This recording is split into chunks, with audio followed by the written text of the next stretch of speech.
Bueno, muy buenos días, muy buenas tardes, muy buenas noches a todos.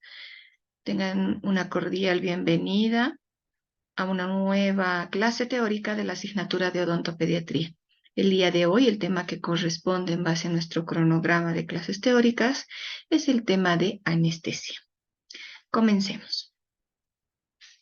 Antes de entrar a desarrollar sobre los tipos de anestesia que tenemos y las indicaciones en cuanto al manejo de los anestésicos y las técnicas anestésicas en odontopediatría, vamos a recordar un poquitito sobre historia. Sabemos muy bien que ha habido una evolución en cuanto al manejo de los anestésicos que hoy en día nosotros tenemos a nuestro alcance y los que utilizamos. Y es importante recordar que esto viene desde 1844 con Horacio Wells a través del óxido nitroso, donde se utiliza este material para realizar por primera vez una exodoncia con el empleo del óxido nitroso y así también generar anestesia en el paciente. Fue evolucionando y es en 1856 donde en lugar del óxido nitroso se empieza a emplear el éter. Surge el éter a través de Morton con fines anestésicos también. En 1930, el primer anestésico local empleado, utilizado como clorhidrato y sulfato, a través de lo que es la cocaína, empieza a utilizarse en el área o en la rama de odontología a través de jeringas de metal. Entonces, la finalidad era pues bloquear esta sensación de dolor para hacer algunas intervenciones quirúrgicas en los pacientes. La anestesia significa supresión de la sensibilidad, lo que significa a, sin, y estesia, sensibilidad. Entonces, ¿qué significa anestesia? Sin sensibilidad. Ese es el significado. En la clasificación, cuando queremos dividir lo que es la anestesia, tenemos que hablar de anestesia general y anestesia local. La anestesia general es aquella que va a producir o va a generar pérdida de la sensibilidad y la conciencia. Es cuando nuestro paciente pierde la conciencia, ¿no? El paciente va a perder la conciencia y a través de eso se hace procedimientos quirúrgicos mucho más invasivos. En cambio, la anestesia local no hay esa pérdida de la conciencia del paciente. Lo que hay acá en la anestesia local es la pérdida de la sensibilidad de un área determinada sin pérdida de la conciencia, o sea que solamente se va a ir se va a perder la sensibilidad solamente de un área o de un sector determinado. Vamos a recorrer esto. Ahora sí. Ahora, ¿cómo se utilizaba en la antigüedad? Porque sabemos muy bien que para hacer procedimientos odontológicos en la antigüedad hasta incluso utilizaban el alcohol a través de bebidas alcohólicas. Tomaban alcohol y de qué manera también un poco hacía que se pierda esa sensación, esa sensibilidad, no en un porcentaje ideal, pero sí en algo paliativo que pueda ayudar a proceder o ayudar en realizar procedimientos como por ejemplo las exodoncias. Entonces, antes utilizaban este elemento, ¿no? Cuando no había los anestésicos que decíamos que se habían implementado hace rato. Y dentro de la historia también está para mencionar cómo trabajaban generando esta pérdida de sensibilidad los egipcios, los griegos, los galenos y a través también de métodos psicológicos como era la hipnosis. ¿Qué hacían los egipcios? Los egipcios utilizaban el método de compresión. Ellos comprimían una zona determinada.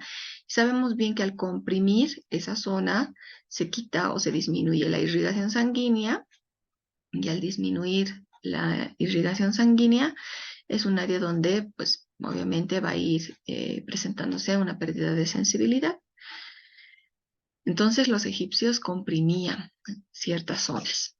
Los griegos utilizaban métodos físicos a través del frío.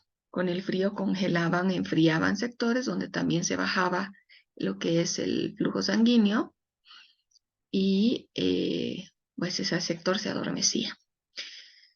También tenemos antecedentes de los galenos que a través de métodos químicos con hierbas, estas hierbas que se las machucaba y que se empleaba y que incluso hasta ahora hay algunas hierbas que producen o producían adormecimiento.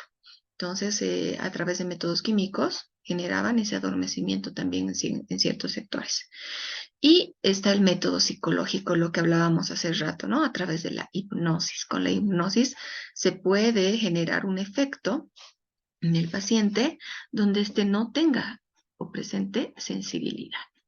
Y es así como también tenemos esos antecedentes de cómo es que se manejaba los anestésicos locales desde la antigüedad. Ahora, ¿cuál es el método que nosotros utilizamos? Porque si bien decíamos que había el método métodos químicos, los métodos físicos, que hace rato hablábamos, incluso los métodos psicológicos, ¿qué método es el que nosotros utilizamos? Nosotros empleamos el método bioquímico.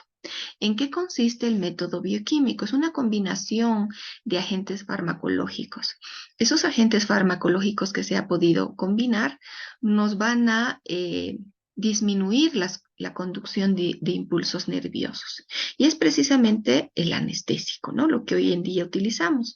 Los anestésicos proceden a bloquear por medio de agentes farmacológicos las vías de conducción de impulsos nerviosos. ¿Cómo funciona esto? Recordemos, sabemos muy bien que la membrana o las células que participan en la transmisión nerviosa son las neuronas. Estas neuronas están cubiertas por una membrana. Esta membrana, o también conocida como cubierta mielínica, presenta ciertas características que la van a formar. Entonces, esta membranita que cubre, que tenemos aquí en la imagen, podemos ver esta membrana, esta es la capa o membrana mielínica que cubre a la neurona, se encuentra formada por proteínas. Y estas proteínas, como podemos ver aquí, estas formaciones alargadas son las proteínas que estamos viendo acá. Y en esta capa también, entre estas proteínas, dan paso a la formación de conductos, como podemos observar acá. Estos conductos, aquí están estos conductos, son unos conductos, unos espacios que se van presentando en todo lo que es la superficie de la membrana y son una especie de pasos, como decíamos hace rato, que permiten el intercambio de sodio y potasio.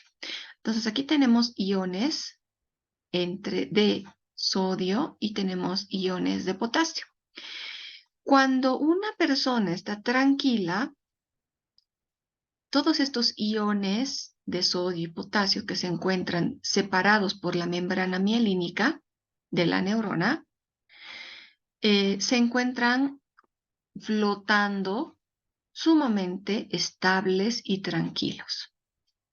Pero cuando sucede algo que puede ser un golpe, un agente, un estímulo negativo que genere dolor, estos iones se empiezan a sacudir, empiezan a alterarse de lo que estaban pasivamente flotando, empiezan a alterarse.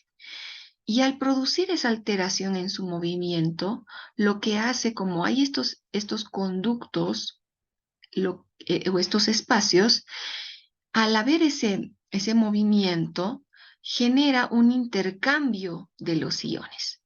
¿Qué sucede? Los iones de sodio empiezan a atravesar y a ingresar y los iones de potasio viceversa, ¿no? Igual, atraviesan este canal y llegan al otro lado. Entonces, empiezan a atravesar estos conductos y estos conductos hacen que haya un intercambio de iones de sodio y potasio.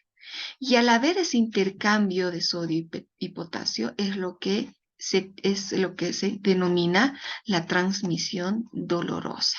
es cuando ya llega ese estímulo doloroso al cerebro y nos comunica pues que algo está pasando, ¿no? Que está empezando a doler algún sector.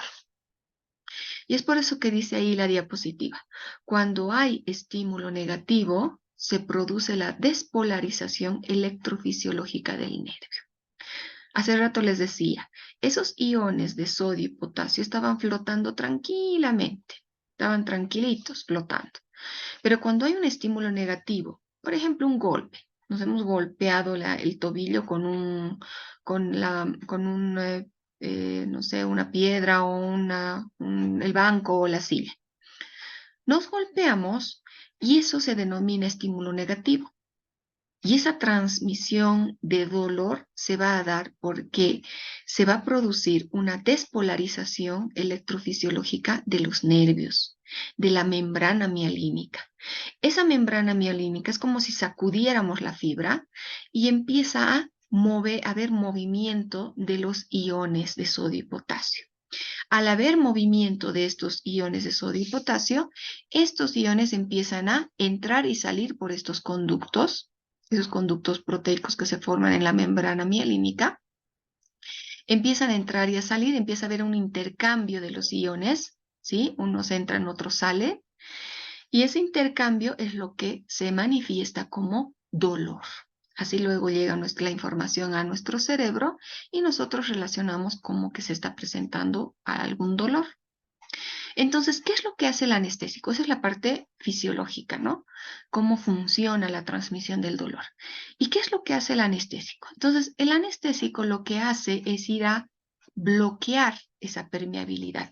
Es como si fuera un tapón o un corcho que va a ir a tapar estos conductos proteicos y así evitar el intercambio de iones. Como dice la diapositiva acá abajo, la acción del anestésico es suprimir esa acción despolarizante, bloqueando la permeabilidad de los conductos. Así no existe intercambio de iones. Entonces el anestésico va a ir a cerrar esos conductos proteicos y no va a haber intercambio de iones. Si hubiera un agente que estuviera, no sé, un golpe que fuéramos a sufrir, y hubiéramos usado un anestésico unos minutos antes, el anestésico ya hubiera ido a cumplir la función de bloquear esos conductos, los hubiera taponeado y si uno va anestesiado y se golpea, como ya está bloqueado esos conductos, evitando el intercambio de iones, no va a haber ese intercambio como tal, por ende no va a haber dolor. Y es así como sucede cuando, por ejemplo, nosotros vamos a hacer el, la sindesmotomía, ¿verdad? Vamos a ir a desprender lo que es los haces del ligamento periodontal del diente.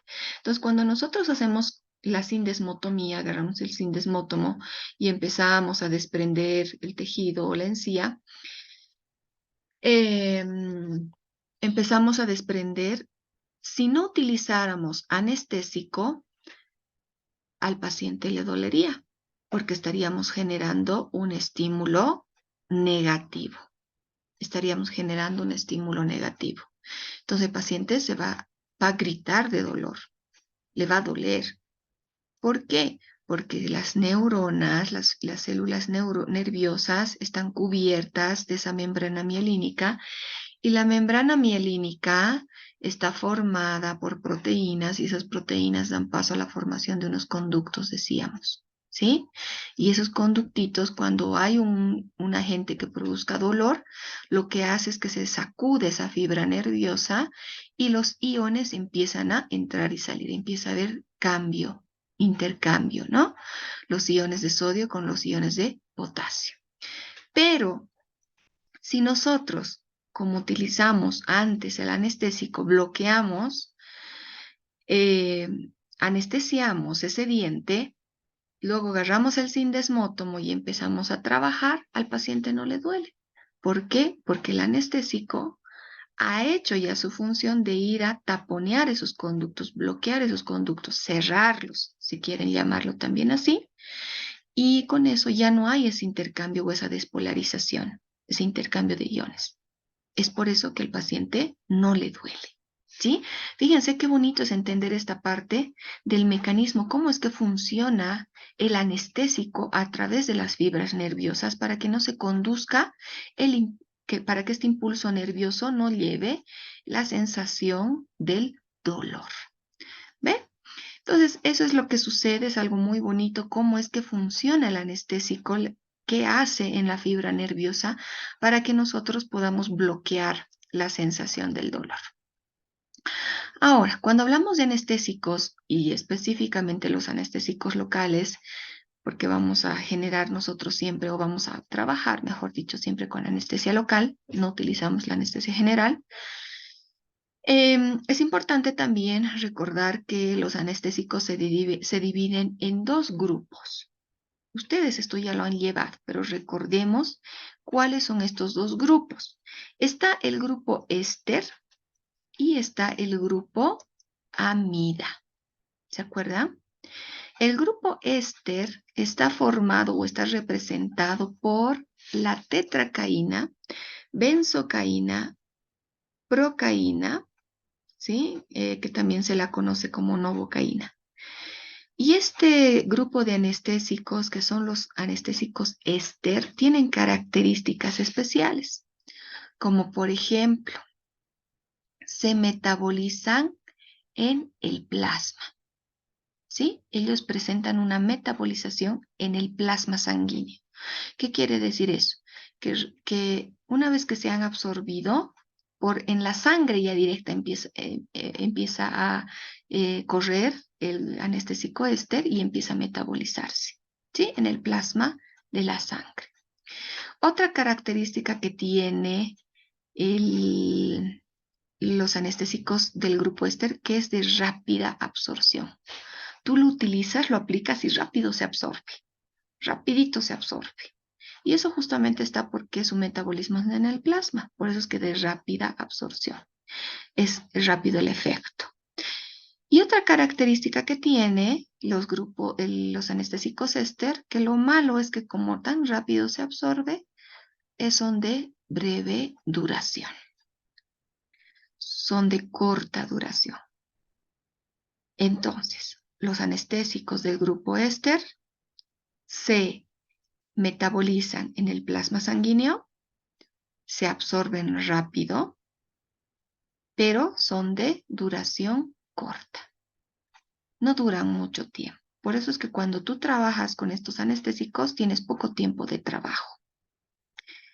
En cambio, los anestésicos que son del grupo amida, los del grupo amida, son la lidocaína, prilocaína, mepivacaína, articaína, bupivacaína y ropivacaína. Vamos a pintarlo con rojo. Estos dos últimos,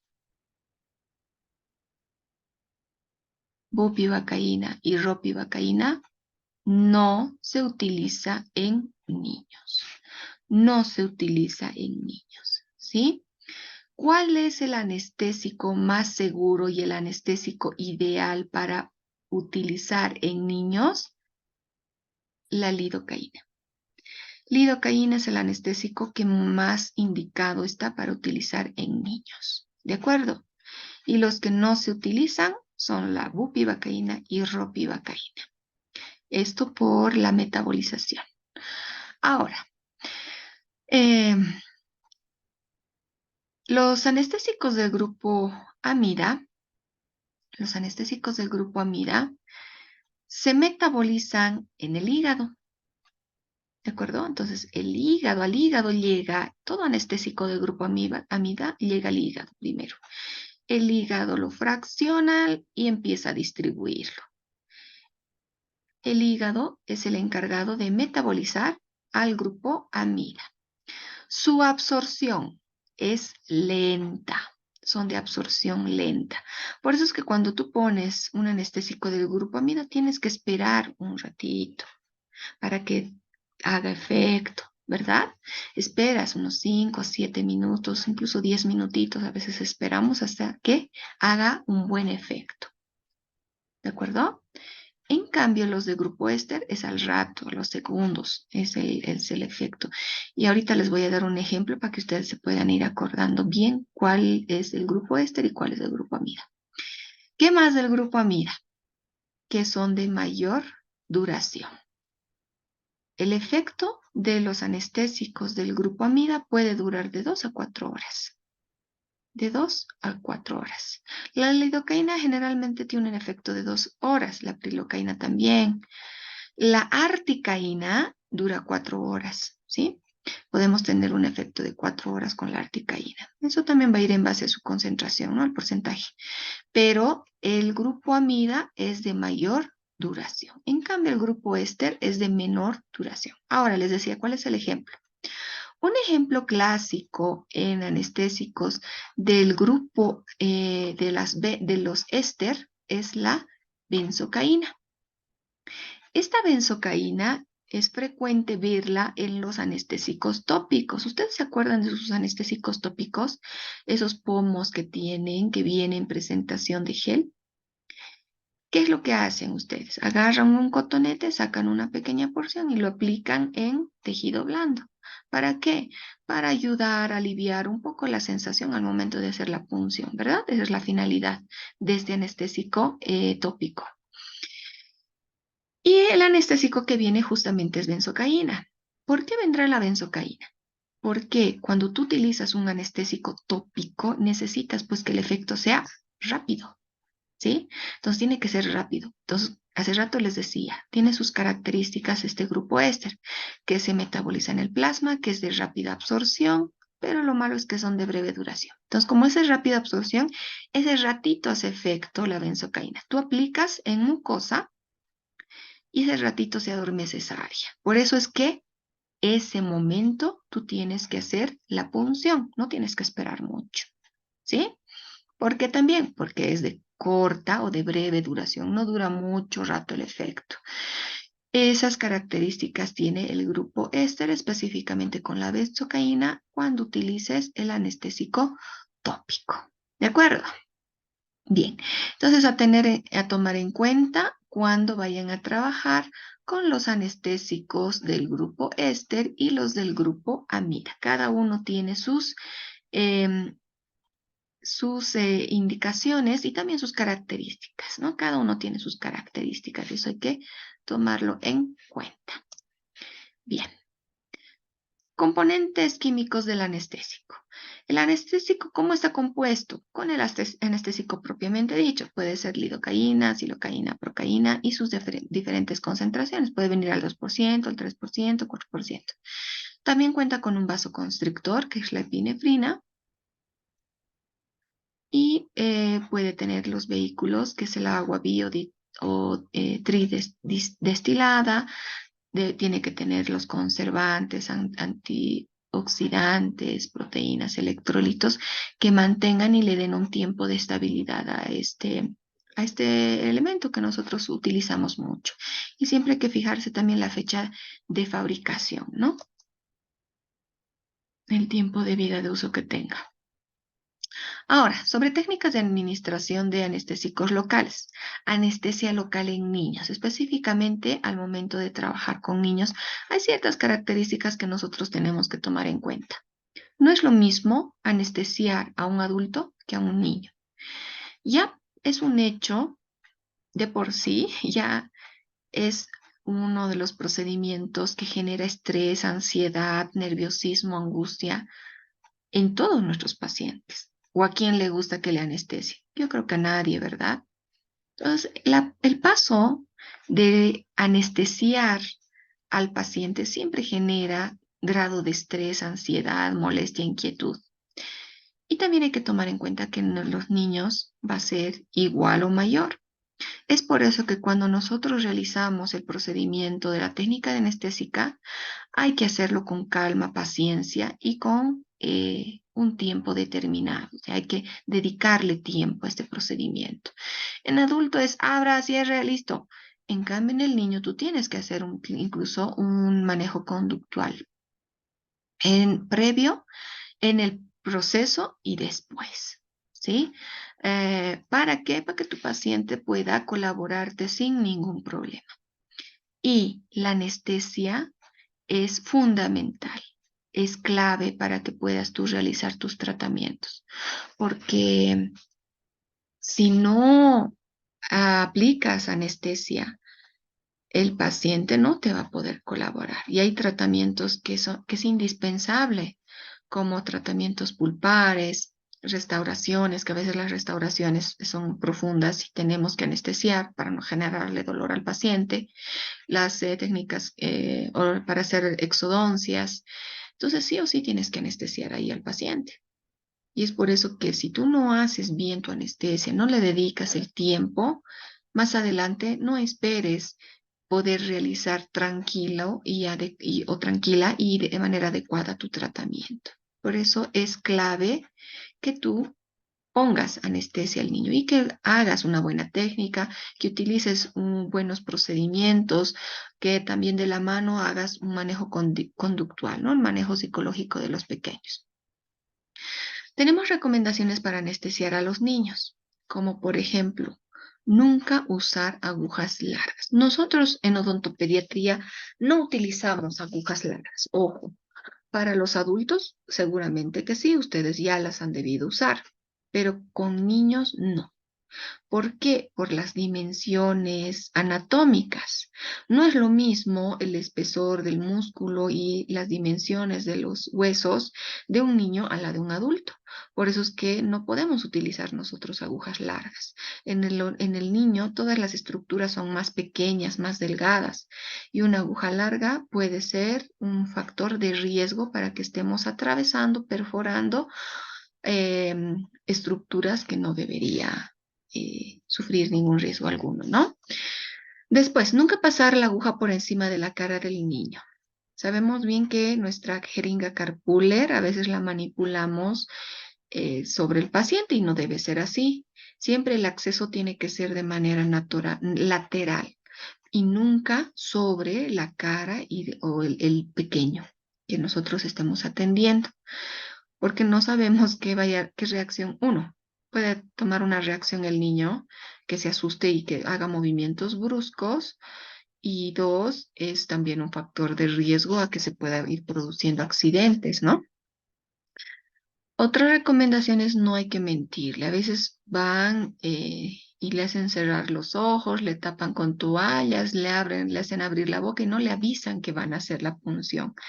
Y eso le dicen que no te va a doler, arman una escena de mentira. Y el niño no es tonto. Y eso es lo peor que puedes hacer, mentirle. Tú tienes que utilizar palabras adecuadas. El niño es muy inteligente. Son muy inteligentes los niños. Entonces tú tienes que explicarle qué es lo que vas a hacer. Y obviamente ser inteligente y evitar palabras como dolor, sangre. Entonces no tienes que decirle, no te va a doler o te va a doler un poquitito. No, no utilices eso. ¿Qué es lo que tendrías que decir? Puede ser que te moleste un poco. Hay que reemplazar de esa manera. Puede ser que te moleste un poco, pero voy a hacer todo lo posible para que sea lo mínimo, que no te moleste mucho, que sea muy poquitito. Yo necesito que te quedes quieto, que me ayudes abriendo grande la boca, que seas muy valiente, ¿sí? Entonces, de esa manera tienes que ir hablando con el pequeño y el pequeño te va a entender. Pero nunca mentirle. A veces le tapan los ojos, le dicen que un avioncito, que estito, que lo trito. Está bien que generes un ambiente, una historia, pero no con mentiras, ¿no? Que no le digas, no te va a doler, o peor que estés de manera sorpresiva haciendo la punción cuando ni siquiera le has avisado al niño en qué iba a consistir el procedimiento. Y ahí lo que decíamos hace rato, ¿no? Nunca mencionar la palabra dolor. El hecho que alguien venga y que te diga, no te va a doler, ya te está predisponiendo a que estés esperando el dolor. Por eso es que no se utiliza la palabra dolor. ¿Es necesario tener ayuda? Sí, mejor háganlo siempre a cuatro manos, tengan un asistente. ¿Para qué? Para que ese asistente pueda ir controlando al niño en cuanto si es que se presentaran movimientos bruscos por parte de él. ¿Por qué? Porque tú tienes que estar lo más seguro posible, lo más tranquilo, porque si la guagua está empujándote a vos o agarrándote tu mano, incluso hay mucho más el riesgo de que puedas rasgar tejidos, que puedas hacer punción donde no debes.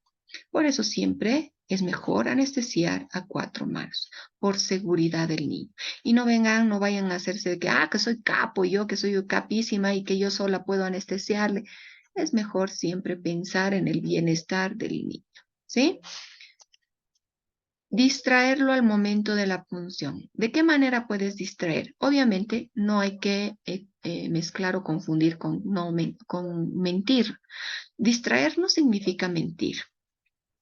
Tú tienes que explicarle qué es lo que vas a hacer. Obviamente no le vas a dar detalles, pero sí le vas a decir de qué vas a poner anestesia, que la anestesia es un líquido especial que va a ir a adormecer al diente, que lo va a hacer dormir al diente, que le va a hacer entrar sueño al diente y que ese líquido es un poco frío y que cuando le estés poniendo lo que él va a sentir es frío. ¿Sí? Ahí ya le estás dando a entender que lo que está sintiendo no es dolor, que es frío. Entonces, tú ya le estás explicando al niño qué vas a hacer. Y cuando ya te llegue el momento de hacer la punción, puedes empezar ahí con la distracción. ¿A qué se refiere con la distracción? Que empieces a hablar. Puedes hablar del colegio, puedes hablar de programas infantiles, puedes hablar de una historia, empezar a contarle, empezar a hablarle de juguetes, cosa que el niño se enfoque en lo que tú le estás diciendo, le estás relatando y que olvide en lo que está, el proceso que se está haciendo como tal, ¿no? Que estamos poniendo la anestesia. Entonces ahí el pequeño se va a distraer y va a escuchar más tu voz, va a estar más atento a lo que tú le dices y eso también va a ayudar a que se distraiga y que se olvide lo que estamos nosotros anestesiando. ¿Cuándo colocamos la anestesia? La anestesia se coloca en restauraciones profundas. Un ratito va a ser, este tunito te voy a limpiar, aguantate. No, por favor, no hagan eso. Es preferible que anestesien y que esa guaguita le atiendan bien, que esté cómodo y que esté tranquilo. ¿Sí? Entonces, en restauraciones profundas, por favor, anestesia, siempre, con el aislado absoluto, obviamente, ¿no? Luego vienen los tratamientos pulpares, ya sean pulpotomías o pulpectomías, siempre, eso no es para negociar, siempre tiene que estar bien bloqueado, una buena técnica anestésica y con aislado. Y lo que son las exodoncias. Para las extracciones dentales también tiene que estar bien anestesiado. No es, esto un ratito aguántate o esta tópica nomás te pondré, que un ratito va a ser. No, es preferible realizar adecuadamente la técnica anestésica y evitarle al niño momentos de dolor y de estrés. ¿Cuándo no usar anestesia? En discrasias sanguíneas, cuando los pequeños tienen leucemia o disminución de plaquetas, porque sabemos muy bien que el anestésico va a ir a influir, va a ir a afectar las células del torrente sanguíneo. Y también cuando haya infecciones en la zona de punción. En la zona de punción también nosotros no tenemos que usar la anestesia cuando haya un proceso infeccioso. Hay un proceso infeccioso y es preferible nosotros que no pongamos anestésico, controlar la infección y después de haber controlado la infección, recién planificar el uso del anestésico. Ahora, factores a considerar una anestesia adecuada. Punto de punción. Eso es importante que tú sepas dónde vas a hacer el punto de punción, dónde vas a colocar. Cuando hacen técnica infiltrativa, a veces le están poniendo en la mucosa gingival y no se pone ahí. Tienen que poner al fondo del surco, ¿de acuerdo? Al fondo del surco, porque cuando le ponen en la pared gingival, están haciendo que se formen unos globitos, están poniendo anestesia, están realizando el punto de punción en zonas donde no hay tejido adecuado y tampoco la superficie adecuada para poder recepcionar la cantidad del anestésico. Y eso da paso a que después ese tejido se esté necrosando. La temperatura del anestésico también es ideal que sea la misma temperatura del cuerpo, por eso es que se recomienda, ¿no? Un poco atemperar un rato antes de que vayas a hacer la técnica anestésica, que puedas un poquito calentar el anestésico. La cantidad de la anestesia también, eso hay que saber. Tienes que saber qué cantidad vas a ir depositando según las áreas donde tú vas a hacer la función, porque no puedes depositar todo un cartucho de tubo de anestésico en una técnica infiltrativa. No quiero decir que no se pone, sí se pone un tubo, se pone, pero no pues de una. Tienes que poner pausado. Pondrás primero cuarto tubo, esperas a que se absorba, luego refuerzas otro cuarto tubo y así sucesivamente puedes ir aumentando. Pero hay lugares que son, el epitelio es tan fino, tan delgado, que no va a poder tener la capacidad de recibir todo un tubo de anestésico. Entonces eso también tienen que tomar en cuenta, la cantidad de la anestesia, ¿sí? En cambio, cuando haces una técnica troncular, ahí ya puedes poner medio tubo, o incluso tres cuartos de tubo, puedes poner o un tubo entero, no hay problema, porque ahí hay mayor capacidad de recepción del anestésico, pero hay otras áreas que no. La velocidad de la inyección también, cuando tú estás poniendo el anestésico, tienes que hacerlo con calma, tomarte tu tiempo, y es lo que les digo en la clínica a todos ustedes. Donde nosotros más tardamos en odontopea es en la parte de la técnica anestésica, porque hay que hacerlo con calma, con cariño, con dedicación. Una vez que haces eso, con la guagüita tranquilo, procedes al aislado y luego ya empiezas a correr, ¿no? Con el tratamiento como tal, con los pasos del protocolo. Esta velocidad al momento de que tú deposites el anestésico, no tienes que presionar con fuerza y hacerlo rápido, tiene que ser poco a poco y por eso es que mientras vas haciendo depositando el anestésico, le vas hablando a la guagua, le vas charlando, le vas distrayendo, te vas tomando tu tiempo. Porque si tú depositas de manera brusca y rápida, vas a necrosar mucosa. Posición del niño es distinta a la del adulto. Nosotros al momento de anestesiar a los pequeños, los anestesiamos en posición horizontal, ¿sí? Yo sé que les han enseñado dos posiciones a ustedes para anestesiar en cirugía, pero nosotros no utilizamos esas dos posiciones, solo utilizamos una, y es una posición horizontal, tanto para el arco superior como para el arco inferior, tanto para infiltrativas como para tronculares, nosotros utilizamos la posición horizontal. Y esto tiene un porqué, para evitar la visualización del pequeño a la jeringa carpular. También le quitamos visualización. El niño más mira el techo y le quitamos esa visualización del perímetro, de lo que está pasando a su alrededor. ¿Para qué? Para bajar también niveles de ansiedad, ¿no? Siempre pedimos que el niño esté con su cabecita vista hacia arriba, que se esté distrayendo, mientras nosotros vamos manipulando la carpular. Y también así evitamos que el niño se pueda mover. Cuando el niño está echadito, está totalmente echado, es menos el movimiento que va a realizar. La nivel de tensión del niño. Si tu niño está en las diferentes escalas que manejamos, ¿no? Si tu niño está ansioso, está nervioso, es mejor bajar primero los niveles de ansiedad, porque con un niño no colaborador, imposible que vayas a poner tranquilo tu técnica anestésica. Va a haber una pelea fatal, una pelea campal, y eso no es lo que nosotros queremos y no se debe hacer. Entonces, si el niño está con niveles de tensión alto, no vas a poder poner tu anestesia. Es preferible que primero en esas citas vayas haciendo manejo conductual. Por eso es que la tensión del niño, el nivel de tensión del niño es importante. Si el niño está tranquilo, relajado, tú también vas a poder trabajar relajada o relajado. Ahora, las agujas. Hace rato decía, doctora, no utilizamos agujas largas. Perfecto. Entonces, ¿cuáles utiliza? Estas dos. Utilizamos las cortas de 20 milímetros y las extra cortas de 10. ¿Sí? Incluso podemos utilizar las de 5. Las extra cortas de 5 también utilizamos. Las de 20, las de 10 y las de 5 también podemos utilizar. Pero nomás de estas no. Tenemos de diferentes calibres. Ay, perdón, ahora sí volvemos. Tenemos de diferentes calibres, pero el máximo nosotros deberíamos utilizar la de 20 milímetros. Ya les decía, esto va en relación a la proporción y dimensión de los pacientes. Si encuentran en las casas dentales que solamente tienen de 25 milímetros, ya se utiliza la de 25, pero eso tiene que ser nuestro tope, ¿ya? ¿Qué anestesia coloco? Tenemos para trabajar con la anestesia tópica, la anestesia local, y esta anestesia local utilizamos la infiltrativa y la troncular. La infiltrativa y la troncular.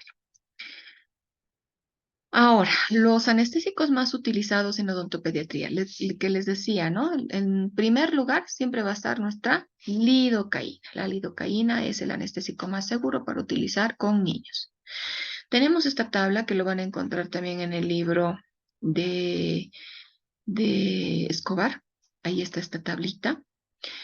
Están los anestésicos más utilizados en odontopediatría, donde viene su formulación, su concentración y también la especificación si tiene o no tiene vasoconstrictor, miligramos por carpuller, por tubo, la dosis máxima en tubos y el número máximo en niños, la referencia de 10 kilos, alrededor de los 10 kilos, y en niños alrededor de los 30 kilos. ¿No? Ya nos da el número máximo de tubos que se puede utilizar. Entonces, aquí tenemos la lidocaína. El anestésico, la lidocaína, viene al 2%, tiene su vasoconstrictor, que es la epinefrina, su concentración de miligramos por cartucho es de 36 miligramos. La dosis máxima para utilizar en un adulto son 4.4 tubos. 4 tubos deberíamos utilizar, casi 4,5, ¿no? Lo ideal es 4 tubitos que se utilice máximo en adultos, ojo, en adultos. Y en niños, por los 10 kilos, más o menos 10 kilos, un tubo, 1.2, entonces un tubito es. Y aquellos niños que están por los 30 kilos, más de los 30, podemos utilizar 3 tubos, 3 tubitos. Entonces ahí nos dice, nos da una referencia, ¿no? De cuántos tubos podemos utilizar. Y lo mismo va para la mepivacaína, para la articaína y para la prilocaína. Para utilizar anestesia, también tenemos dosis kilogramo peso y hay formulación para que tú tengas una dosis exacta o precisa. Y es esta, ¿no? La que utiliza la dosis máxima por el peso dividido en miligramos por cartucho. Esa es la fórmula que se utiliza para trabajar con los anestésicos y ahí te va a dar, el resultado que te da es la cantidad de tubos. Por ejemplo, para la lidocaína. Tenemos la lidocaína, sabemos bien que es al 2%, que tiene su vasoconstrictor y su concentración, en esta tabla volvemos a la tabla anterior, ahí está su tablita, ven que era su concentración, 36 miligramos, ¿no?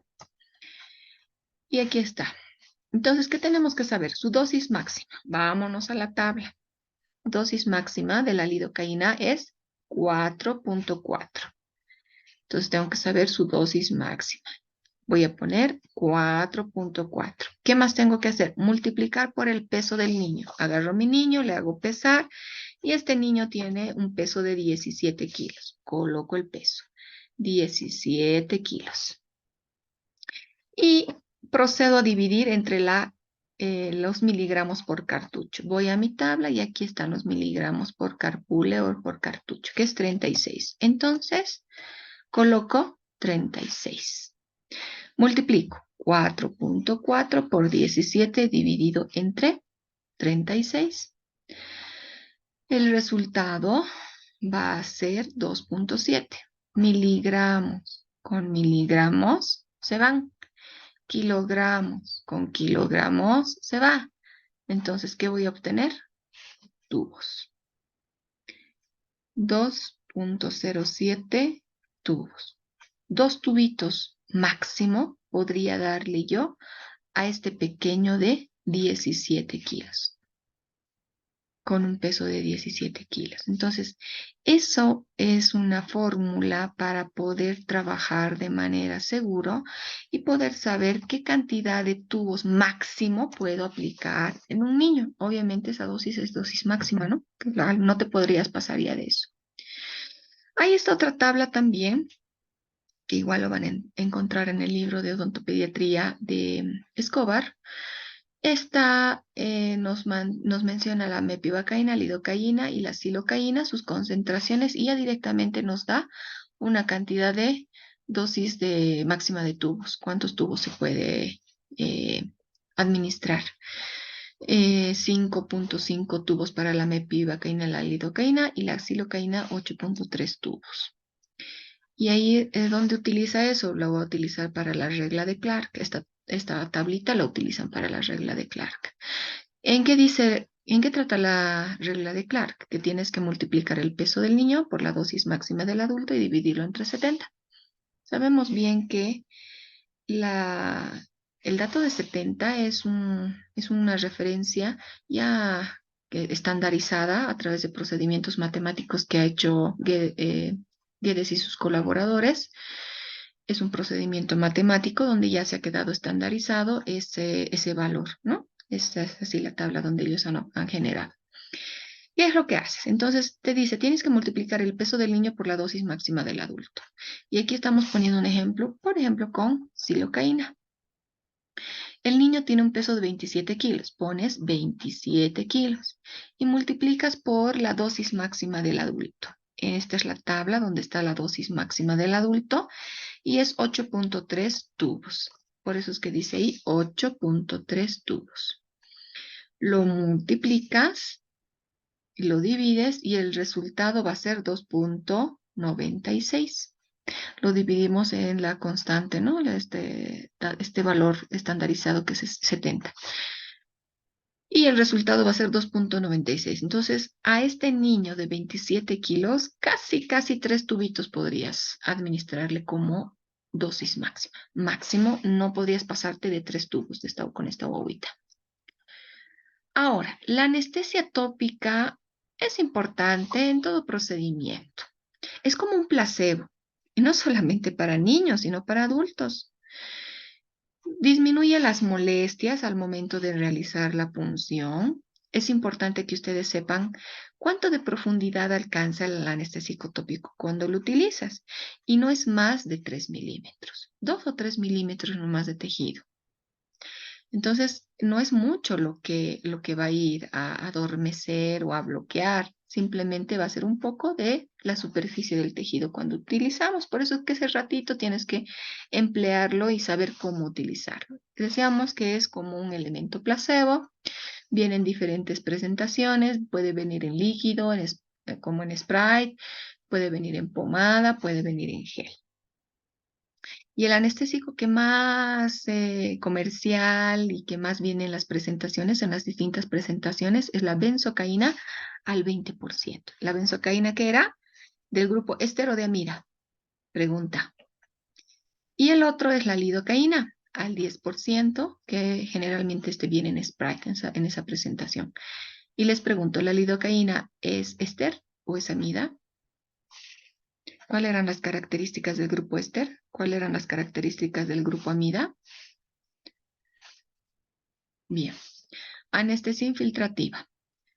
La anestesia infiltrativa va a presentarse a través de diferentes técnicas. Una de ellas, una de las técnicas es la anestesia transpapilar o intraceptal. Yo estoy segura que ustedes la han visto. Es aquella técnica anestésica que tú pones a nivel de lo que es la papila dental. ¿Sí? Esa papila interdentaria, ahí lo aplicas. ¿Cuándo se utiliza esta técnica? Cuando tú vas a poner unos clamps, no vas a hacer, por ejemplo, un tratamiento, una restauración profunda, no necesitas mayor anestesia, simplemente quieres anestesiar un sector donde se esté generando un poco de molestia, y que como es generalmente los clamps, haces un aislado absoluto, no necesitas poner anestesia, vas a hacer un sellado de fosas y fisuras. Entonces, para este sellado de fosas y fisuras, no necesitas poner infiltrativa, suficiente con una anestesia transpapilar o intraceptal.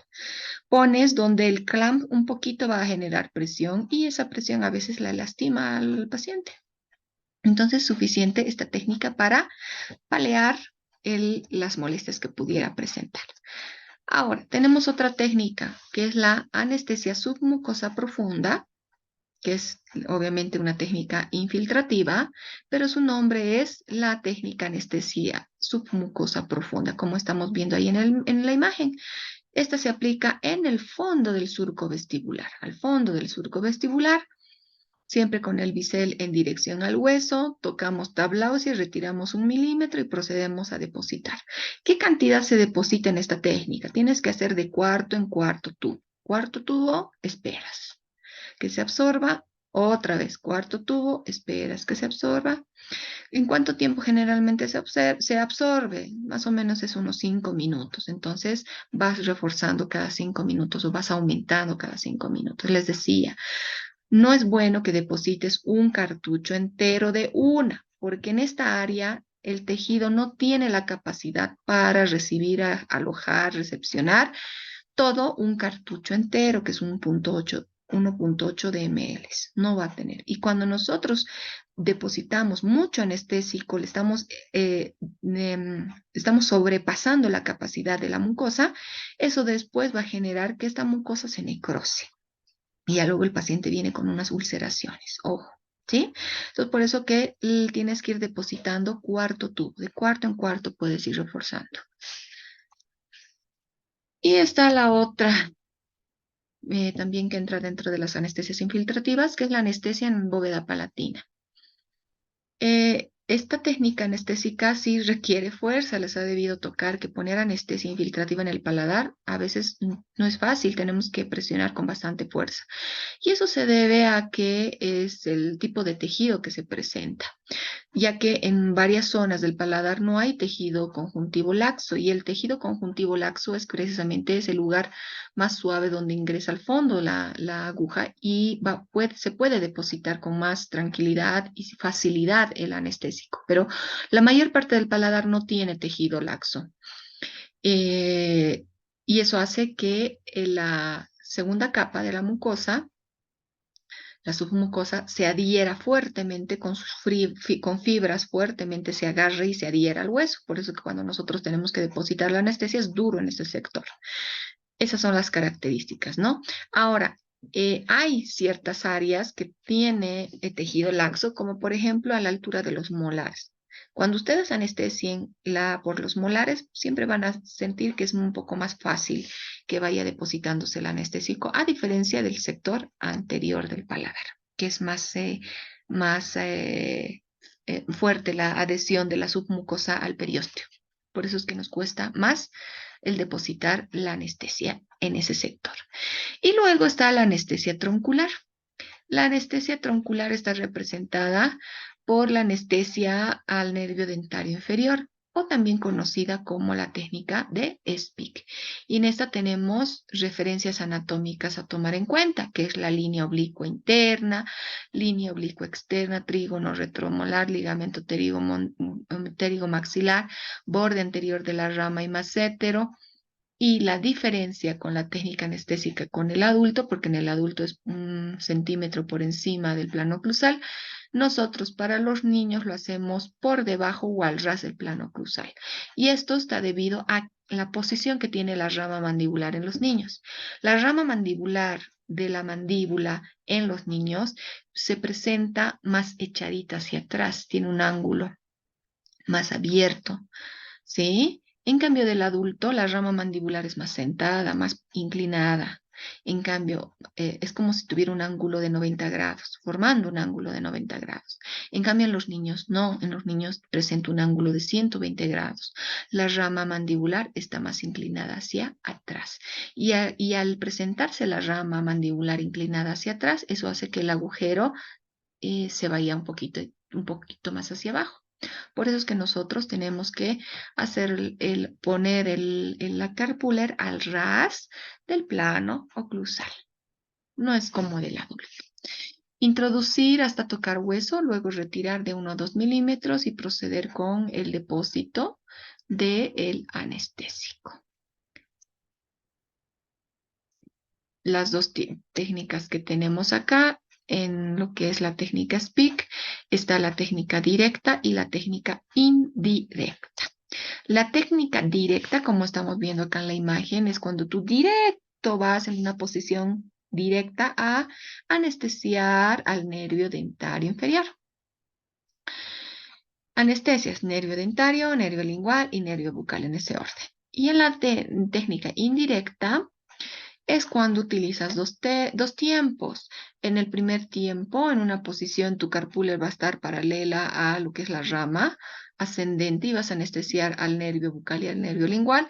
Y en el segundo tiempo o segunda posición, vas a girar tu carpúler hasta ubicarlo de manera oblicua y que entre a anestesiar al nervio dentario inferior.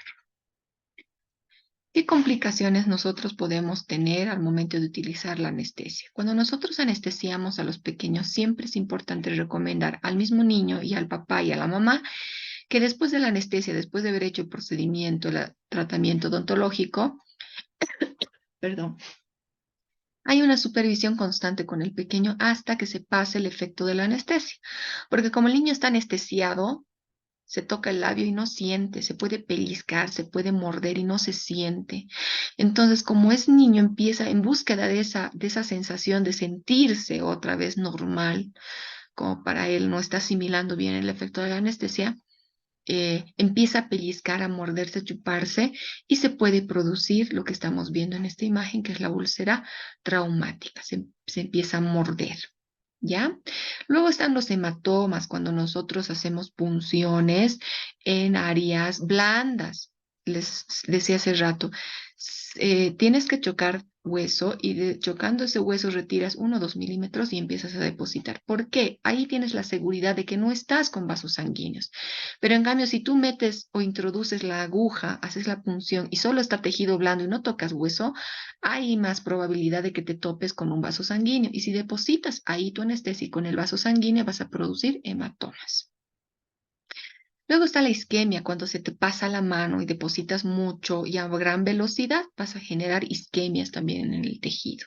Y esas isquemias, si es muy fuerte, muy agresiva, produce necrosis a la larga de de esa mucosa. Y alergias, asma, rinitis, dermatitis. Por eso es que siempre hay que preguntar también si le han aplicado anestesia alguna vez, cómo ha sido la reacción, si es favorable, desfavorable, si hay antecedentes de alergia con papá, mamá o hermanos. Entonces siempre hay que preguntar antecedentes en cuanto a alergias se refiere. Y una infección post-punción, cuando no eres cuidadoso con el área de trabajo. Siempre hay que hacer asepsia y disepsia cuando tú vas a hacer la punción, 1.